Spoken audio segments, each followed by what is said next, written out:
Hoje o nosso convidado é José Ribamar Coelho Santos, mas que a gente conhece como Zé Cabaleiro, cantor, compositor, escritor, podcaster e produtor musical. Zeca passou por uma enorme variedade de ritmos: rock, samba, embolada, balada, baião, reggae, pagode, blues e coco, naturalmente, porque tudo é coco. E não gosta que rotulem a sua música. Olhando a história dele, a gente entende um pouco de onde vem esta diversidade artística. Baleiro morou em Arari, uma cidade da Baixada Maranhense com uma população síria e libanesa numerosa. Filho de seu Tonico, professor e leitor compulsivo de Dona Socorro, também professora que amava a música popular brasileira, e foi a música que seduziu completamente o Zeca. Aos 13 anos começou a estudar violão. Aos 17 compôs a trilha de uma peça de teatro a convite de um amigo. Ele disse que foi o teatro que o arrancou do claustro, da solidão do quarto, porque ele era um adolescente muito tímido. Zeca veio para São Paulo, depois de passar por Belo Horizonte, e passou pela experiência mais radical de sua vida. Não era saltar de paraquedas, não era nenhuma loucura dessas. Foi morar com Chico César, dividiu o apartamento com o paraibano Chico César. Ele vai contar por quê. Gal Costa se emocionou com sua música Flor da Pele, que me emociona também, e convidou Zeca para uma participação especial no Acústico MTV.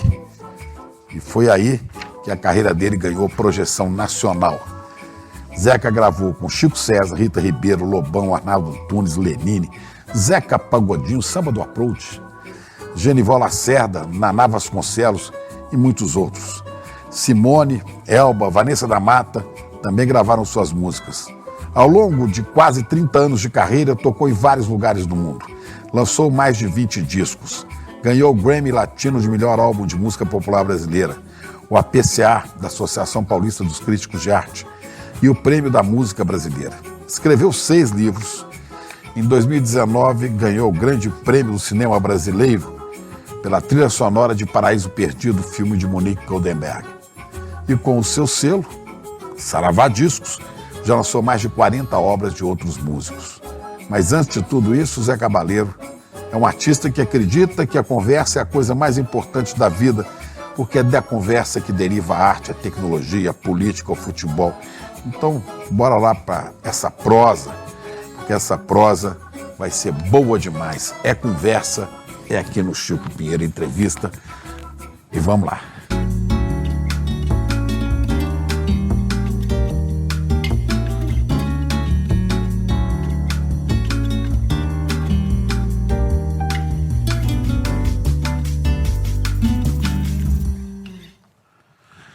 Zeca, prazer enorme ter você aqui no ICL. Prazer meu, cara. É a terceira vez que eu me encontro em entrevista com o Zeca, né? Fora outros encontros por aí, né? Outros encontros por aí. Eu queria saber uma coisa que eu li aqui na abertura, nesse texto da minha querida TT, que apresentou você, né? Por que a experiência mais radical que você teve foi morar com o Chico César? É tão difícil assim o Chico? Ou você que é difícil? Não, isso é uma brincadeira, é um xiste. Mas por quê? Não, o Chico é um amor de pessoa, um cara muito legal, e a gente tem uma amizade que é muito rara no meio artístico, né? Porque, a priori, nós somos rivais, né? Rivais não, porque rival é um... Mas assim... Somos concorrentes. Tem uma frase de um escritor, não sei, talvez Balzac, que fala que é muito difícil admirar um contemporâneo, ou reconhecer que admira um contemporâneo. Então é muito difícil isso, porque, em suma, são pessoas que estão ali no mesmo território que você, buscando a mesma coisa, né? Mas tem situações que se instauram em que a amizade se dá assim, de uma forma meio mágica. Isso aconteceu comigo e Chico. Tem uma admiração, tem um pouco de inveja, assim, uma inveja bem administrada, porque esse papo, eu não tenho inveja, todo mundo tem inveja, todo mundo tem tudo, todo mundo tem cobiça, tem ira, tem inveja, todos esses pecados. 7 pecados capitais. Todos esses pecados capitais. Os do interior também, né? Tem das capitais e do interior. E aí o lance é como você conduz a coisa, por exemplo, esse sentimento de inveja. não me leva, por exemplo, a querer prejudicar nenhum colega, mas a querer talvez superá-lo. Eu, às vezes ouvia uns discos que o Chico fazia. Chico é um dos caras que eu mais admiro, assim, da cena. Não só por ser meu contemporâneo, mas por ter uma história de vida paralela, semelhante, assim, infância no interior nordestino, ida para a capital, né, do seu estado, depois vinda para São Paulo. Referências muito parecidas na literatura, no cinema, na música. Um cara que ouviu de tudo, ouviu punk rock, ouviu o Valdir Soriano, como eu, ouviu heavy metal. Mas a dificuldade era por causa dessa... Não, a dificuldade era uma brincadeira. Na verdade, não teve dificuldade na época, ele era muito louco, bagunceiro, bagunçado. Você também era bagunçado? Eu também era, e Então... a nossa casa era um caos. Aí eu uma vez falei isso na rádio, aí todo mundo me perguntou, mas por que a aventura foi a coisa mais perigosa, foi morar com o Chico? E aí ele fazia piadinhas também quando ele dava entrevistas em rádio. Eu falei, essa piadinha que você está fazendo aí é machista, você nem pode mais fazer nesse tempo de correção política, que ele dizia que eu era a esposa da casa, porque eu cozinhava e ele lavava a louça. Ele nunca foi muito de cozinhar, eu sou mais cozinheiro. Mas era uma farra a nossa casa. Era deliciosa, a gente era duro, naturalmente, começo de carreira, sem disco, sem um trabalho muito definido, fazendo bicos aqui e ali. Ele ainda trabalhou como jornalista, né? Ele chegou a ser repórter da Veja, pai. Ele foi da Elle. Ele foi revisor da revista Elle. Acho que ele foi da Veja também? Acho que sim. Ele me falou uma vez. Eu estudei jornalismo, mas não me formei, então assim, eu não tinha habilitação. Eu ia fazendo bicos na música mesmo, assistente de estúdio, e trilha para teatro infantil, e ia me virando como podia. Às vezes toquei na noite, por algum tempo toquei na noite e tal. Às vezes fazia isso. E então a gente se encontrou em momentos de carreira e de vida muito parecidos, e a gente se entendeu muito bem, né? Naturalmente, ao longo do tempo, a gente também já brigou, já se desentendeu como qualquer bom amigo, né? Quaisquer bons amigos. Mas não chegaram ao divórcio? Não, jamais. Sempre contornamos, e assim, sempre foi um consultor do outro. Eu mostrava as músicas em primeira mão para ele mostrava para mim. Agora, durante esse tempo todo, vocês não compuseram juntos, né? A gente fez pouca música junto, porque ele é autossuficiente, né? Ele faz letra e música, eu também faço letra e música, então era só quando era uma coisa assim meio...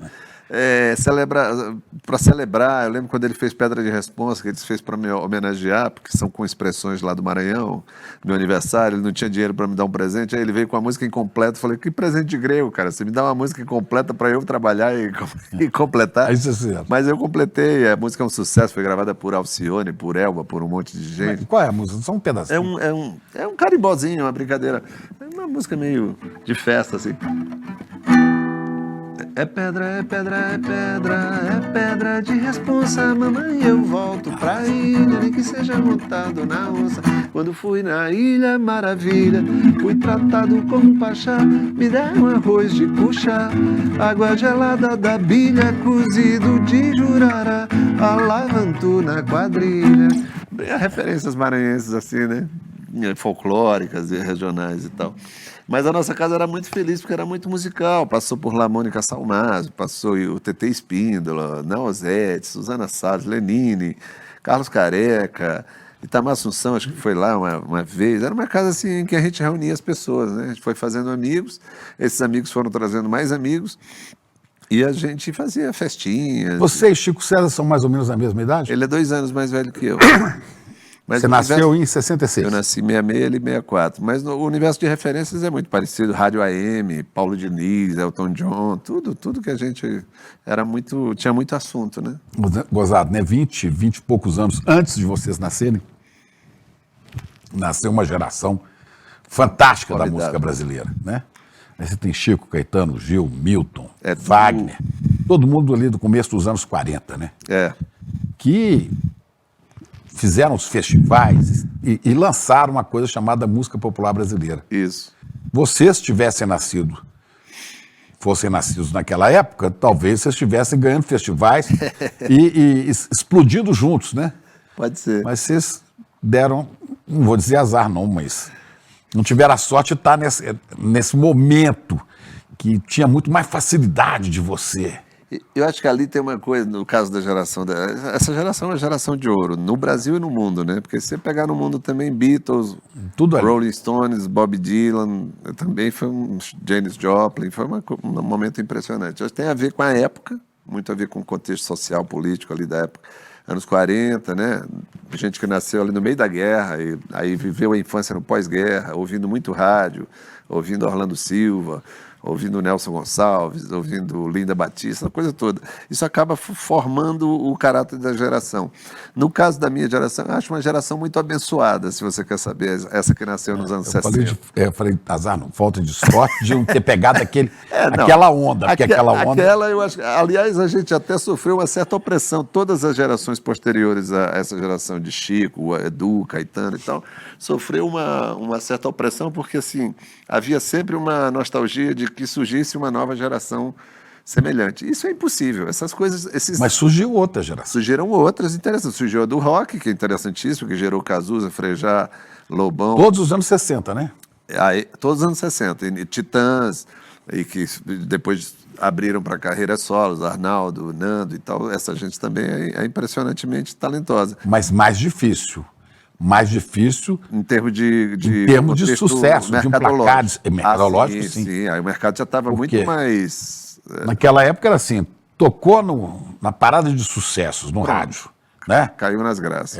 Tocou ganhou o clipe festival. No Fantástico, que era um evento. Ganhou no festival, veio um clipe no Fantástico. Aí, velho, acabou. Acabou. E aí lança o disco, que era LP, né? Primeiro vinil. Tinha o compacto, que era uma espécie de single. Aí as rádios faziam a música de trabalho. Tinha o jabá, para turbinar mais. Isso. E aí acabou, o cara aí. Depois, vocês já pegaram uma outra fase, mais difícil. Outra fase. A gente entrou, na verdade, ali nos estertores do mercado fonográfico, ao fim dos anos 90. E depois piorou muito com a internet. Só piorou. Na internet hoje você tem milhões de músicas, você não sabe qual que você vai ouvir. Não, e hoje, assim, para uma pessoa erguer a cabeça acima da manada, eu sei porque eu produzo, artistas vêm me procurar, às vezes eu produzo mais por diversão do que por interesse profissional, porque não é uma coisa que dê dinheiro. Mas eu gosto de estar no estúdio, é um ambiente que me diverte.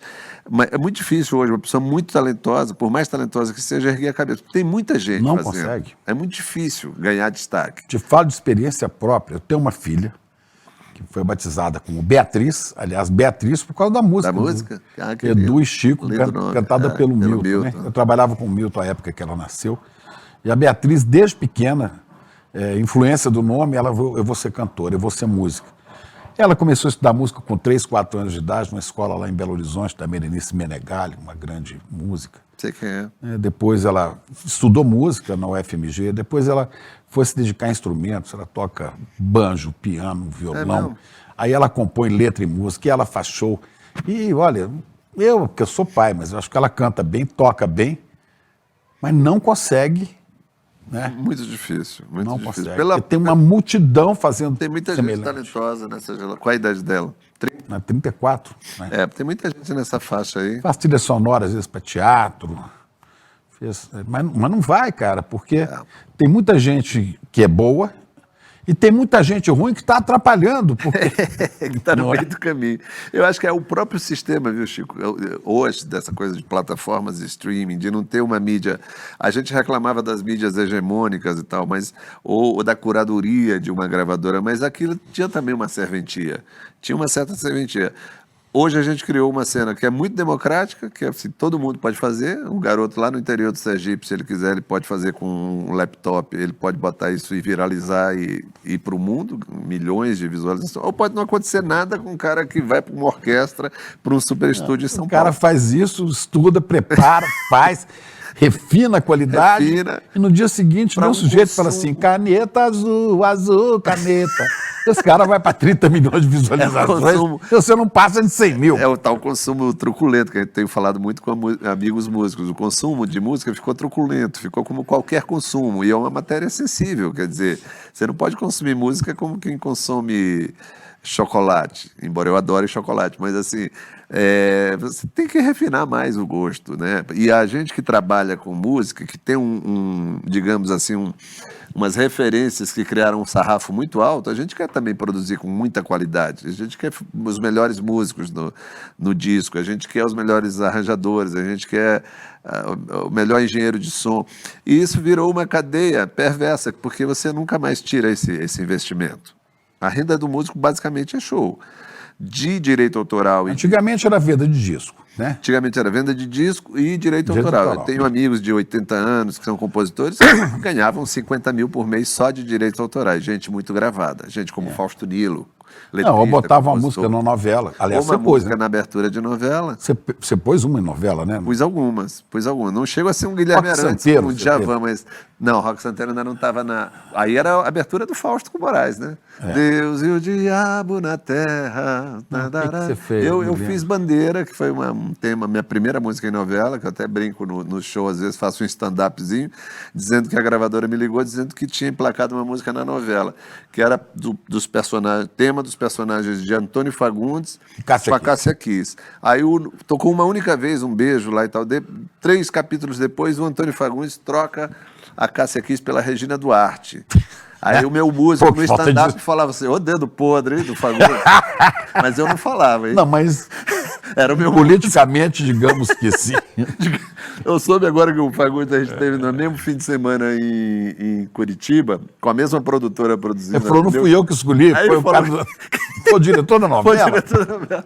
Ele queria me esperar no hotel, na recepção do hotel, para eu contar a história para ele, porque ele ouviu falar por aí que era muito engraçado. A plateia realmente vai às gargalhadas. Aí eu começo a lembrar temas de novela, Nuvem Passageira, Coleção do Cassiano, porque as trilhas também de novela eram outra catapulta muito interessante. Nuvem Passageira, se não me engano, tocava no fim do jornal hoje. Eu sou nuvem passageira. E foi da novela O Casarão, que era Mas qual foi a sua? Yaracô, Essa? Paulo Gracindo e tal. A minha foi Bandeira, eu posso dar uma palhinha dela. Aí só que a Curtinha. música nunca mais tocou, depois que ele começou a namorar a Regina Duarte. Nunca A mais. Cássia Kiss dançou, a música não vai mais. Isso dançou. Aí. Eu não quero ver você cuspindo ódio. Eu não quero ver você fumando ópio pra sarar a dor. Eu não quero ver você chorar veneno. Não quero beber o teu café pequeno. Eu não quero isso, seja lá o que isso for. Eu não quero aquele, eu não quero aquilo. Peixe na boca do crocodilo, braço da Vênus de Milo, acenando tchau. Nada tenho, vez em quando, tudo quero mais ou menos quanto. Vida, 9 fora 0. Quero viver, quero ouvir, quero ver. Nada tenho, vez em quando, tudo quero mais ou menos quanto. Vida, 9 fora 0. Se é assim, quero sim. Acho que vim pra te ver. É muito boa. Obrigado. Agora você faz todo mundo rir quando fala essa história, né? Fala dedo podre, caiu aqui seu cachecol. Dedo podre do Fagundes para Folha. Na verdade, não foi o Fagundes que escolheu, foi o diretor da novela, mas 2 mulheres muito bonitas da sua época, né? A Muito Cássia bonita. Kiss e a Regina Duarte. Icônicas, né? Como atrizes, Icônicas, né? Cada e- qual ao seu modo, né? E hoje a gente fala dedo podre, dadas as opções políticas de ambas, né? Isso. Uma virou fanática, fundamentalista religiosa, é fanática fundamentalista. A Cássia Kiss, de ir para a rua, debaixo de chuva, ajoelhar para pedir que o comunismo não entre no Brasil. É uma loucura. E a outra, a queridinha, namoradinha do Brasil, né, babava olhando para Jair. Você imagina. Aí a gente ri, né? A gente lamenta porque assim, são pessoas pelas quais a gente cria um carinho, né? Meu perfil de WhatsApp até recentemente era o Tarcísio Meira. Aí as pessoas me ligavam e falavam assim, mas peraí, tem uma foto do Tarcísio lá, é você mesmo? Eu falei, que a cada 2 meses eu homenageio um ícone, já botei Neila Torraca, Tarcísio Meira, Marco Nanini, eu vou homenageando, e as pessoas acham engraçado. Essas pessoas são como se fizessem as pessoas que viveram o apogeu da... Mas por que é que estranham o Tarcísio Meira? Porque já Porque peguei é uma outra foto do geração. Tarcísio velho, inclusive, né? Não ele galanzão e jovem, mas ele já velho. Tá? Talvez porque de outra geração, né? Já um cara de outro tempo. Mas foi um ícone para nós, como o Cuoco, como o Tony Ramos, como a Glória Pires, como a Glória Menezes. São pessoas que formaram Como um pouco o o Zé nosso Vilker. imaginário, Zé Vilker, Otávio Augusto, quanta gente genial. E que formaram um pouco do imaginário da gente, de adolescentes, de jovens, porque a teledramaturgia é uma arte importante brasileira, embora seja às vezes vista como subcultura, mas a novela é um grande produto brasileiro, né? Tanto Claro, que a Lucélia importantíssimo. Santos é tratada com pompas de chefe de Estado na e China. coloca na temática da discussão da sociedade Sim. temas, às vezes, interditados. Exatamente. Questão do Proibido. latifúndio, né? Questão do latifúndio, acho que foi Terra Nostra da Globo. Terra Nostra. E Isso. várias novelas, várias. Hoje a temática LGBT tem sido muito Crítica abordada, política né, nas novelas. do Odorico no Bem O Amado. Dorico, Roque Santeiro lá, o fanatismo, agora, o comércio da fé, né? Agora discutindo homofobia, criticando a homofobia agora, né? Então você vê que... É formadora de opinião a novela Pois também, é, né? você sempre teve esse olhar crítico sobre a sociedade de consumo. Sua música é resultado de várias fontes que você já bebeu, né? De gente do Nordeste, de famosos da MPB, Sim. mais de rock, de heavy metal. Você pegou o diabo todo e trouxe, né? Da cultura de rua também, do cordel, da embolada, dessas coisas todas. Né? Da influência do reggae, que pega Maranhão, muito o Maranhão, né? Muito. E você sempre faz nisso uma crítica à sociedade de consumo, de alguma maneira ou de outra, né? Isso já é uma política em si, né? É uma você política. ser um cronista do seu tempo, né? Encontrei outro dia um casal no estádio, eu fui lá no estádio, lá no Maranhão, no Castelão, que eu sou atleticano, né? Lá no Maranhão tem 3 times de relativa influência, que é o Sampaio Correia, que ficou muito tempo na Série B, eu sei que você é galo, e eu tenho uma história para te contar, eu morei no Mineirão, fiquei alojado no Mineirão por alguns meses. Eu era um empresário, que a gente tinha um produtor no começo de carreira, que ele vendia até lote na Lua, antes de Elon Musk pensar em Marte, ele já vendia lote lá na Lua. E a gente ficou alojado lá, via jogo do Cruzeiro, do Atlético de graça, era divertido. O Motoclube, que é um rubro-negro que nem o Flamengo, e o Maranhão Atlético Clube, que é tipo uma Ameriquinha carioca ou a Portuguesa, um time de mais elite, uma simpatia assim, mais... terceiro time do estado, né? E é o time que meu irmão mais velho torcia, o Abdon, e ele me fez virar atleticano ou maquiano, como se diz lá, porque Maranhão Atlético Clube, MAC. Quadricolor, tem as coisas. Tá, agora na Série C tá indo bem até. E eu fui ver um jogo lá, do Campeonato Maranhense, e veio um casal ao final e pediu uma foto. E falou assim, meu irmão até conhecia lá, eram ex-colegas de trabalho, ele falou assim, gosto muito de você, cantando. Tipo assim, posição politicamente, não. Mas gosto muito de você cantando. Eu falei, tudo bem, tá tudo certo. Ele só não sabe que cantando você está se revelando politicamente. Não tem essa separação. Você não tem como separar o jornalista que você é do cidadão que você é, das coisas que você... Você pode até, por causa do grupo em que você trabalha e tal... Da linha editorial. Da linha editorial, você conter algumas coisas pela manutenção do seu trabalho e tal. E isso aí, eu trabalhei 30 anos, 32 anos na Rede Globo, né? Sim. Eu sabia muito bem qual a linha editorial da Globo. Sim. Mas você tinha uma certa liberdade, você tinha prestígio, né? Sabia que eu tinha posições políticas e ideológicas, como todo mundo tem. Não me venham com essa história de neutralidade, isso não existe. Não existe. Neutro só shampoo de bebê. Não tem neutralidade.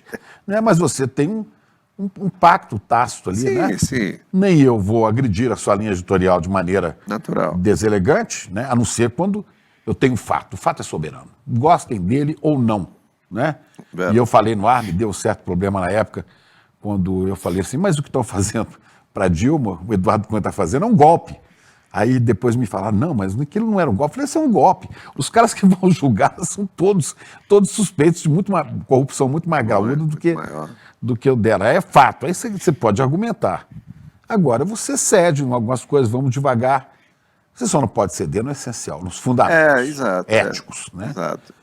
Exato. E eles respeitam e são importantes para a história do país. Né? Não, você falou antes sobre o quanto o artista é formador de opinião. Acho que já foi mais. Você lembra da campanha das diretas, por exemplo?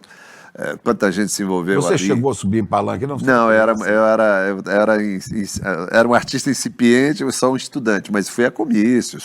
Por exemplo, na eleição de 89, Lula versus Collor, eu já subi em palanque para tocar. Fafá, música. Lá no Maranhão. Fafá, Sócrates, tanta gente, Osmar Santos, Iralda, aquela turma, Milton. Tanta gente, né, se envolveu. Você então, assim, cantou lá? Não, ali não, mas na campanha de 89 no Maranhão, sim. Porque a gente tinha essa ideia, que é uma ideia até romântica, que vem um pouco dos anos 60, 70, de que o artista tem que levantar a bandeira assim, né? Agora, a influência hoje do artista da música, ela é menor, porque tem outros personagens que surgiram ao longo do tempo, inclusive o influencer, né? O digital influencer, que hoje tem mais influência, como diz o nome, do que um artista da música. Hoje um garoto de 27 anos que tem 3 milhões de seguidores tem mais influência verdadeira do que um Chico Buarque, que é um gênio da canção, um gênio Pois da... é.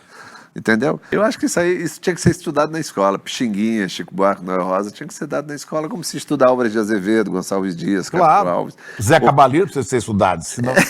Se querem esperar você morrer, depois que aqui e morrer. ali fazem os trabalhos e me mandam, eu acho bacana, porque é cultura, né? Tem que fazer uma música que eu gostava muito quando você lançou, né?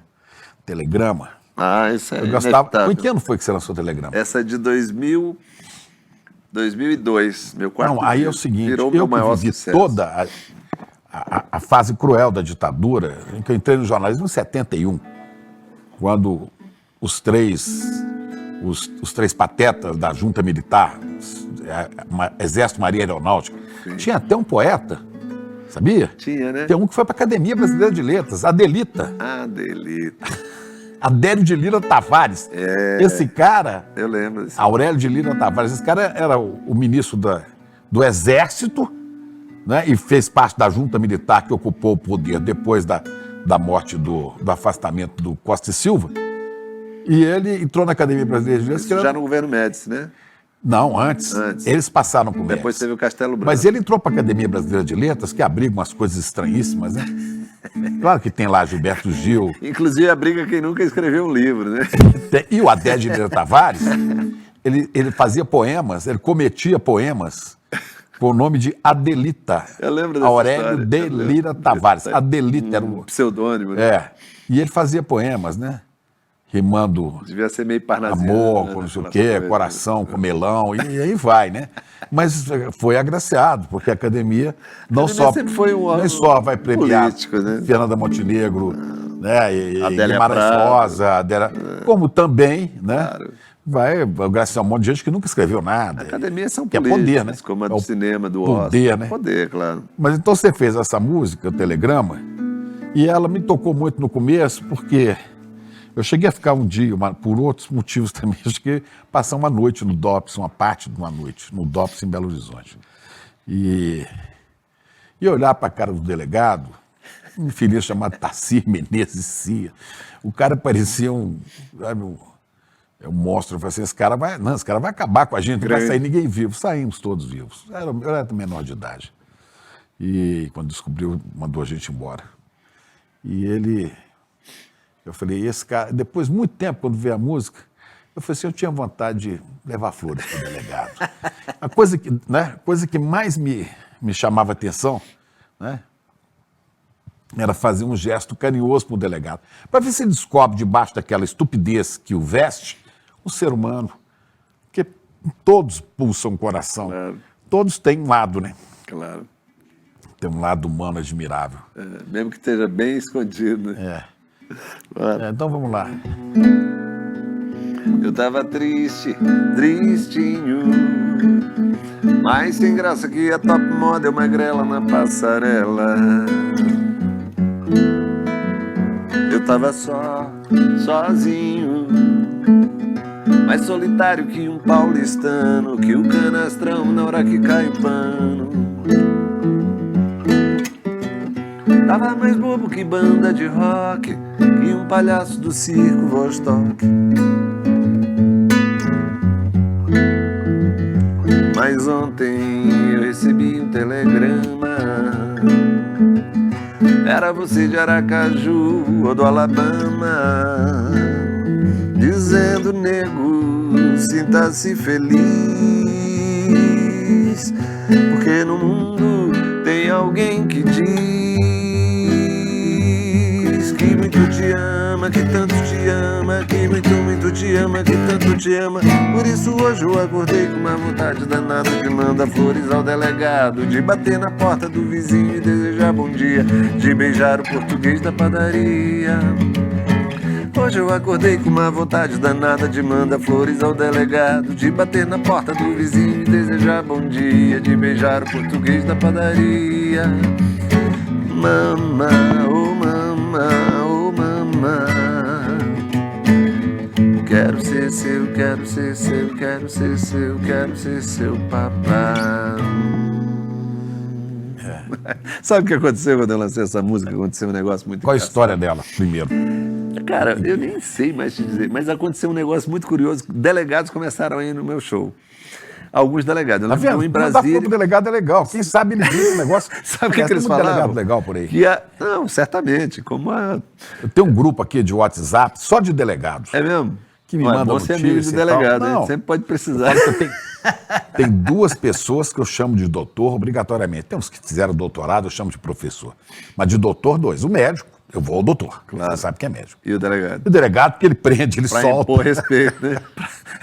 O Eliseu dizia assim, cara, eu quero agradecer. Dois me falaram, uma delegada também me falou. tenho certa amigas vez, delegadas. dizia assim, você conseguiu com essa música criar uma coisa simpática, empática das pessoas com a profissão de delegado, que geralmente é associado à truculência, à brutalidade. Eu queria te agradecer. Umas 5 pessoas. Aí, certa vez, ele e a Bela, um deles foi com a mulher, se disse delegado também, vai tocar aquela da delegada? Eu falei, Vou mandar flores. Aí ele abriu assim a camisa e tinha um berro lá. Ele falou assim, você vai? Claro que eu vou. Claro que eu vou. Claro que Mando eu vou. flores, Como qualquer não? coisa.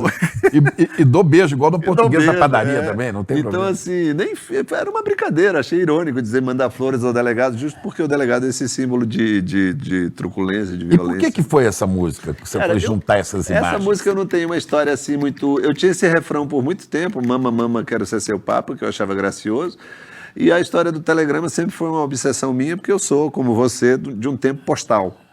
De um tempo que as pessoas... Tenho vários telegramas, cartas, minha mãe me mandava, telegrama de Erasmo, aniversário. escrevo-te estas mal traçadas linhas. Né? Um amor, coisa maravilhosa. Várias músicas, várias canções, né? Aquela que a Vanusa gravou, falando, quando o carteiro chegou e meu nome gritou com uma carta, Não existe. uma Essa mensagem. emoção não tem mais, Não tem né? mais essa emoção, exatamente. E que você guarda, né? A gente Eu tenho guarda. cartas guardadas que me escreveram. E essa música, curiosamente, é cantada por jovens. A minha música é mais conhecida, mais popular, mesmo já sendo um negócio... Quando eu fiz, o telegrama já era obsoleto. E ao mesmo tempo que ela trabalha com esses lugares comuns, né? O beijo, Sim. mandar flores, receber telegrama, coisas que emocionavam as pessoas. Mas tem uma ironia também, né? Tem uma ironia. E tem uma crítica, né? Eu estava triste, tristinho, mais sem graça que a Top Model magrela na passarela. Coitado da Top Model. Pobrezinha, eu não queria atingir ninguém. Eu fui no programa que o Tony Bellotto tinha com o Ferreira Goulart lá certa vez e ele falou assim, poxa, você me atingiu duplamente, mais bobo que banda de rock e mais solitário que um paulistano, porque ele é paulista, né, apesar de morar no Rio. Eu falei, nada pessoal, era só provocação, assim, tipo, mais solitário que um paulistano. O que é bobo como banda de rock? Porque foi bem na época que tava, não era referente aos Titãs ou aos grandes roqueiros, era uma época que aquela cena do emo-core, emo-rock, estava bem em cena. Eu achava meio patatinha aquilo, assim, sabe? Hoje eu tenho até respeito, porque a gente tem que respeitar historicamente também a importância das coisas. Mas naquela época, eu lembro que a minha filha era adolescente e gostava. Eu falava, pô, filha, mas essa música é muito ruim. Não, pai, eles são fofos, não sei o quê. E se vestiam de rock, mas não tinha atitude rock. Quando você fala rock, você presume que tem uma raiva, uma contundência, uma virulência. E eles eram tudo... Eu falei, mais bobo que banda de rock, mas era... Rock tem que ter um... tem que ter rock. Tem que ter um heavy metal do senhor. Heavy metal do senhor, que é outra coisa fantástica. Não, você está chegando aos 60. Eu fiz 60. Você já fez? Já entrei no clube. Agora em abril. Eu já passei dos 70, né? Mês que vem eu faço 70. Você tá bem. Tá vendo as pingas que eu tomo, mas não vê os tombos, né? Os tombos, né? E não adianta, depois dos 60... Alguns antes, alguns um pouco depois, eu tenho falado muito com amigos sobre isso. O tempo nos traz uma companhia desagradável para a viagem, a não ser que você aprenda a conviver com ela, que é a morte. Essa percepção da finitude, que as coisas têm fim, e você tem fim. Sim. E aí você começa a ter saudades, assim, pô, eu podia ter feito tanta coisa. E lembra de coisas boas que você viveu. Eu falei, queria viver aquilo de novo, mas não tem jeito, né? Então você começa a... Sabe, uma das coisas que eu mais sinto falta, não sei você, é o futebol. Fui obrigado a largar. Eu adorava jogar. Mas a minha lombar na última vez disse, você tem que aposentar. Pensei que você falou de jogar. Não, jogar. Não, estádio ainda vou, adoro estádio, mas jogar. Mas eu desanimo. Quando eu vejo a seleção brasileira cheia de gringo, para mim todo mundo ali é estrangeiro, tá tudo jogando lá fora. Perdeu a mágica, né? Um treinador, o Ancelotti, né? Eu falo, o Brasil, para mim, foi até Tele Santana, de lá para cá começou a ficar esquisito. É impossível não ficar nostálgico, né? A gente acaba ficando. As pessoas perguntam, por que a Copa agora não começou ainda, as pessoas festejando a Copa? Porque só as agências de publicidade. Não tem envolvimento. Não tem, você não sabe escalar o time. Você fala com o taxista, ele não tem nenhuma afinidade com aquilo. No tempo que a gente ainda acompanhava futebol, até os anos 80, 90, o cara jogava no Corinthians, no Flamengo, no Fluminense, no Palmeiras, tinha envolvimento com o país, tinha uma relação. Hoje o cara está ganhando milhões, morando na Europa, ele não tem nenhum O cara ia ao campo de futebol, ao estádio, para ver o time dele, e era o estádio, né? Hoje são espaços gourmets, arenas. Arena eu odeio. Eu também não gosto. Porque eu tenho uma formação, como deve ter sido a sua, eu tenho uma formação cultural cristã. E as arenas eram lugar onde os cristãos eram devorados por feras. Como a Arena foi o partido que tentou devorar a democracia, a inteligência nacional. Quantos anos que a Arena andou mandando no país sob a bota dos militares, né? Sem dúvida. Então, a Arena é um negócio que eu já não gosto. Já é uma palavra meio perigosa. O nome do partido, o nome do... Então, é Arena. Aí, Arena com o nome. Não, e aí vão tirando a geral, que era o lugar onde o cara... Meu time tem Arena MRV, uma construtora, do dono. E os nomes vão ficando sem poesia também, né? Allianz Parque, Morumbis.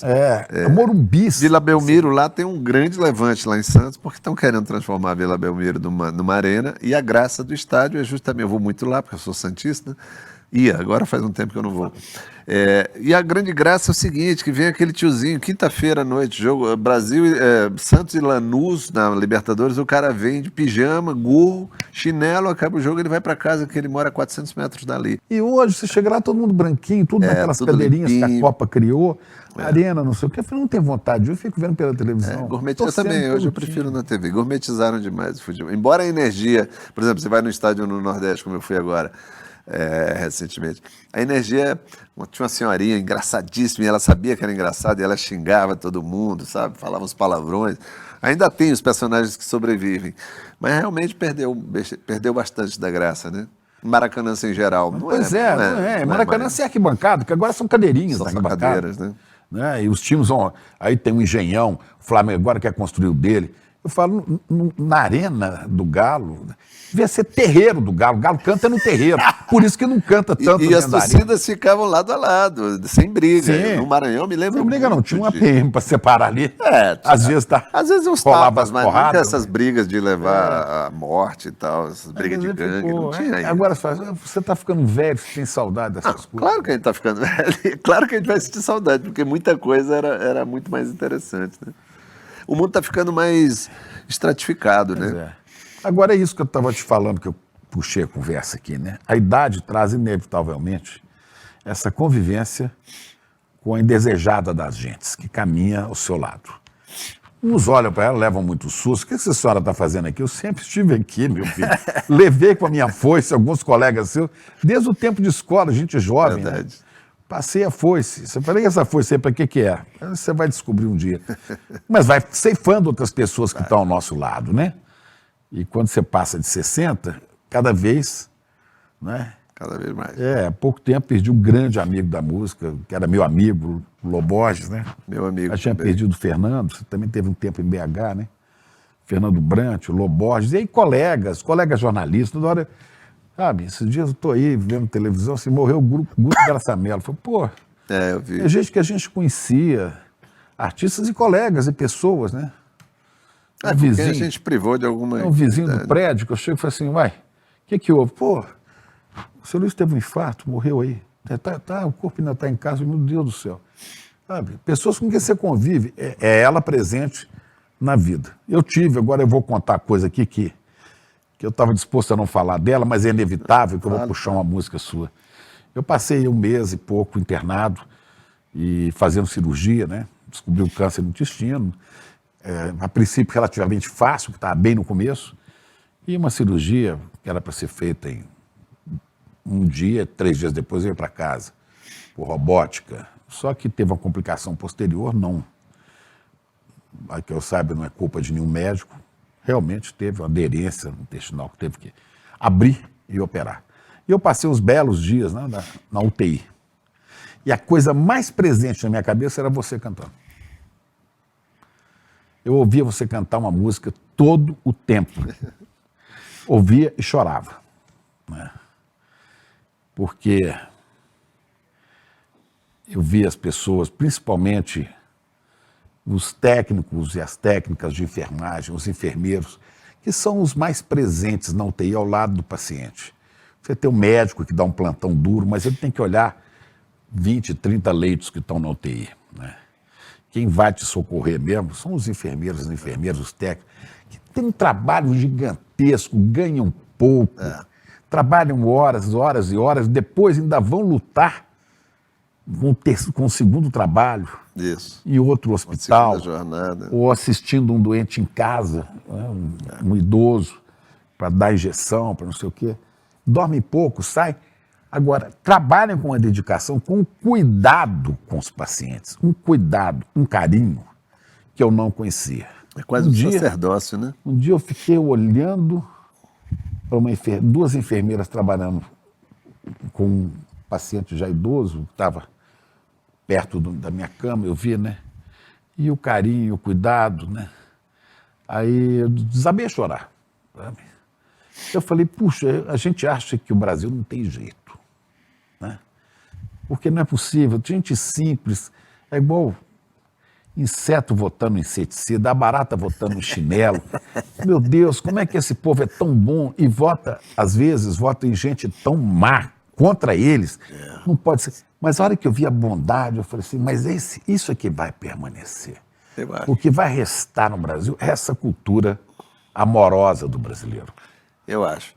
O Brasil é um país muito complexo, né? Aquela coisa que o Jobim falava, que o Brasil não é para iniciantes. Não. Né? É um país muito complexo. Eu conto sempre uma história. O Tim Maia falava isso. O Tim Maia falava assim, o Brasil é um lugar que o cafetão se apaixona pela prostituta, né? O traficante cheira cocaína. É viciado. Né? E o pobre vota na direita. Uma amiga minha chilena, que meio chilena, meio brasileira, casou com um francês, foi morar na Provence, lá. Ela falou, Zeca, eu estava achando a Europa muito, me parece assim, já um lugar meio morto, enquanto o Brasil é muito vivo. Parece que lá não tem mais problema. Aí eu vim passar um tempo aqui no Brasil, entrei no metrô e uma senhora negra entrou no metrô com uma criança no colo.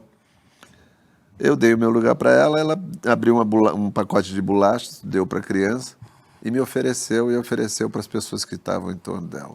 Ela falou, nesse dia eu tive a consciência de que eu tinha que voltar para o Brasil, porque ela morou, a família de Campinas, e ela voltou para o Brasil. Por quê? Porque é um tipo de, uma afetuosidade que não se vê em qualquer lugar. E isso daí é o nosso grande patrimônio. Naturalmente a gente tem que resolver outras questões estruturais da educação. Se a gente tivesse uma educação mais eficaz, talvez a gente não tivesse eleito um presidente como se elegeu tempos atrás. Se a gente tivesse mais acesso à cultura, essa coisa que você falou de né, deselitizar certos ambientes. O futebol era um ambiente muito popular, muito democrático. Você via no estádio pessoas que você nunca via na rua. É como barbearia do centro. Você vê pessoas, tipos populares, que você não vê em nenhum outro lugar. Então, esse mundo foi se modificando, o mundo do dinheiro foi tomando conta de tudo, né, no Brasil e no mundo, e a gente perdeu muito dessa coisa. Mas é como você falou, essa amorosidade, isso aí é o que vai nos salvar. Eu acredito ainda nisso. Agora, qual é a música? Pega o violão. Qual é a música que ficava na minha cabeça, que eu te disse que me emocionava? E eu falava, meu Deus, como eu choro nesse hospital. Mas não é chorar de medo, nem de nada, não. Sim. Era de perceber as pessoas que na correria você não vê, né? E pessoas sofrendo com a doença. E eu dizia assim, calma aí, você vai passar. Né? Às vezes não vai, mas a gente fala, você vai passar. Porque você entra num hospital como doente.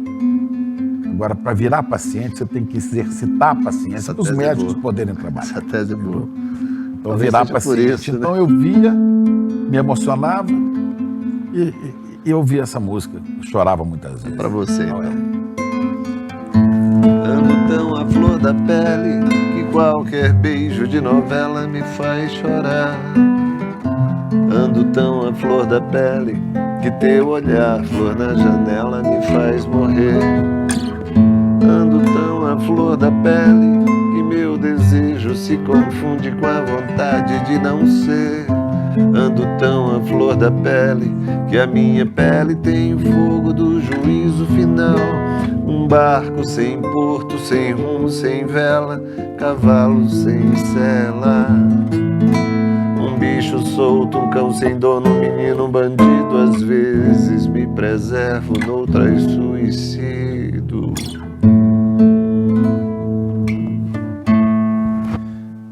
Quando eu estava lá nessa UTI, abriram a cortina, que a gente fica com as cortinas, e tinha um médico, um professor, com vários médicos residentes, todos de branco ao redor dele, e ele com o livro na mão, todos acompanhando o livro, ele falava dos pacientes e a turma mais jovem, né? Eu vi que, eu falei, esse aqui é um médico, né, com um preceptor desses residentes. Né? E a hora que eles passaram pela minha cama, eu joguei uma piada neles, que era inevitável, né?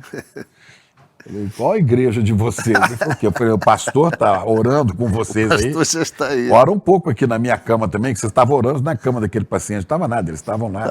Né? Aí caíram na risada. Não, são médicos. Eu falei, eu sei que são médicos, né? Não vou perder a piada. Aí, não vou perder a piada. O que eu fico observando aqui, eles me reconheceram como jornalista, eu fico observando as coisas aqui dentro, né?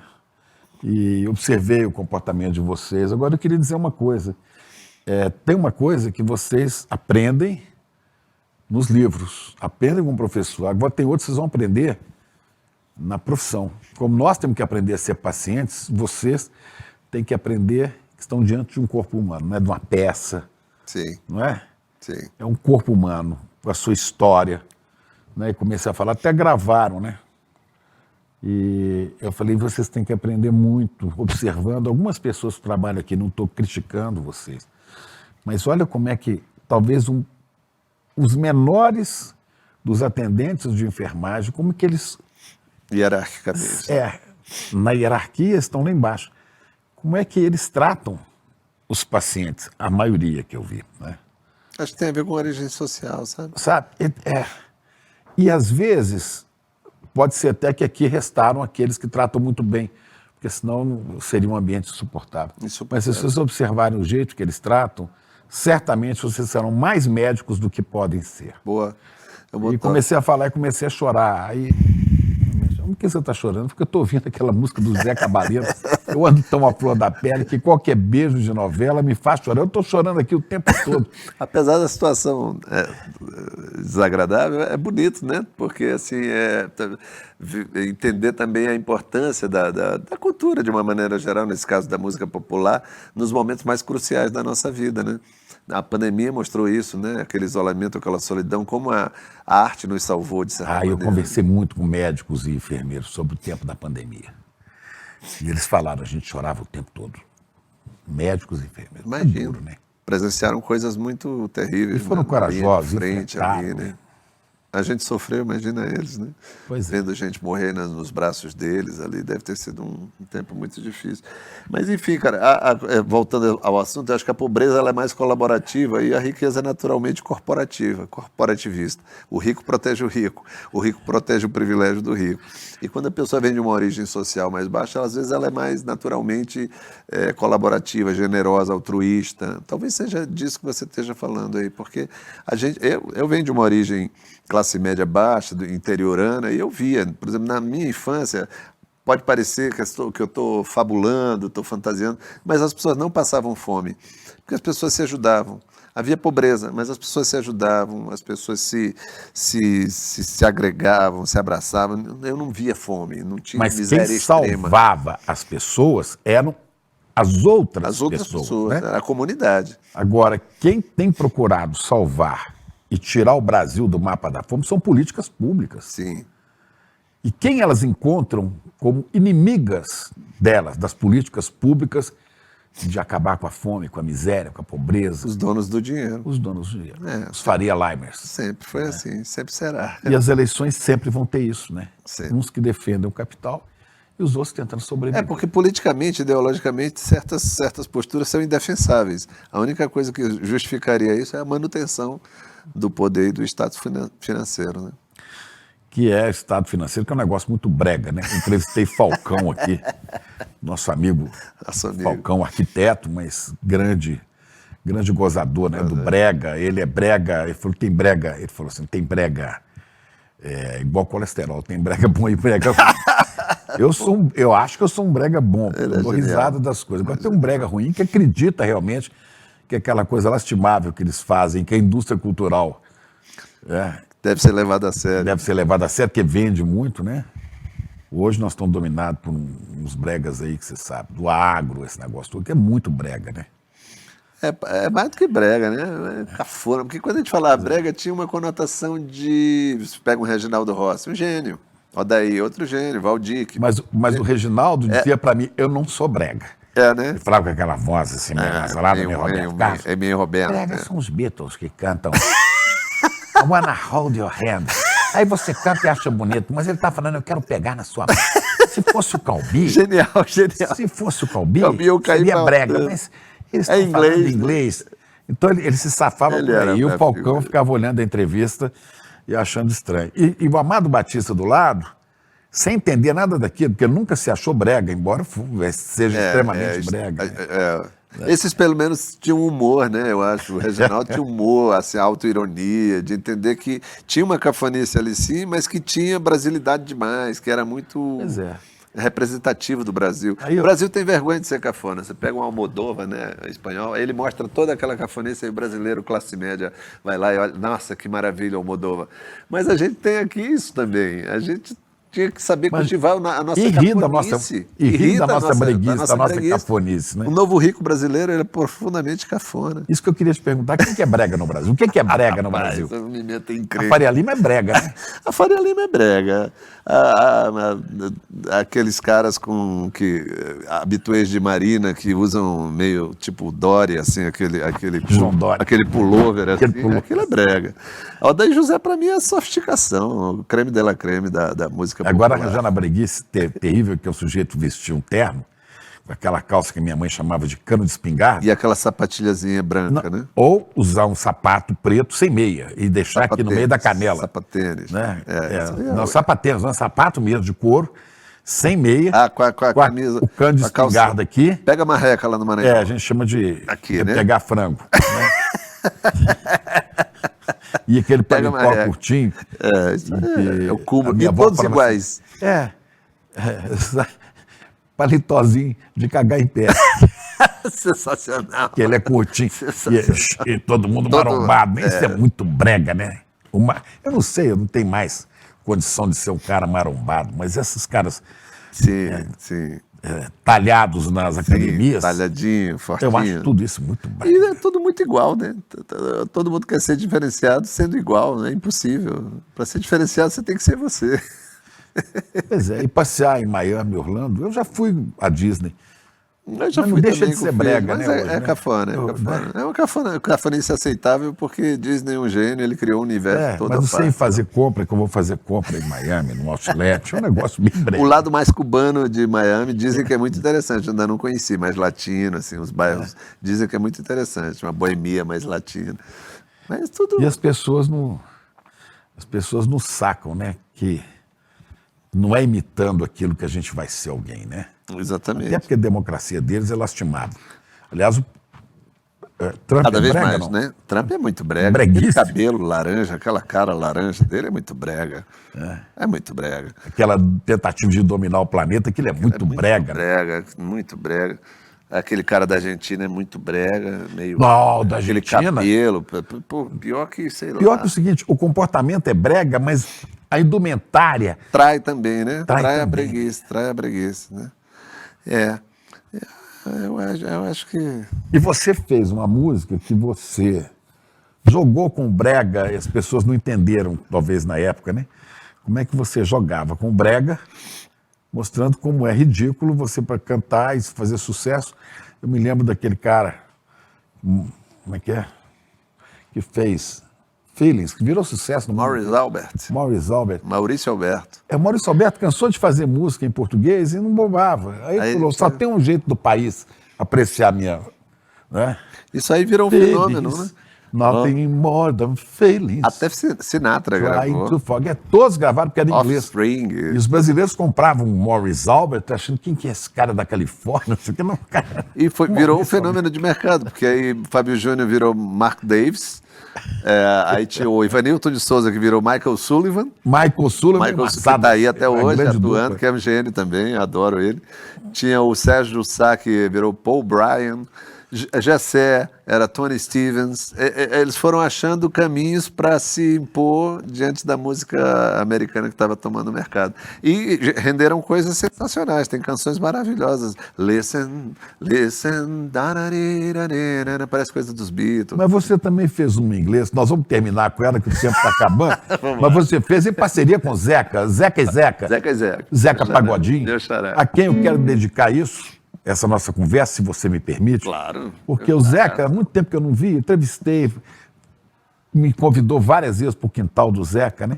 Nesse período que eu tive afastado em tratamento, o Zeca descobriu e passou a me ligar sempre para saber como é que eu estava. Ei, parceiro, como é que você tá? Vai ficar bom logo. Pô, precisamos tomar aquela cerveja. Vamos para a festa de Ogum, dia 23 de abril, que é o dia de São Jorge. Zeca. Eu falei, não dá para ir em festa ainda, mas eu vou. E ele me ligou, essa semana ele me ligou, só para saber como é que você está, né?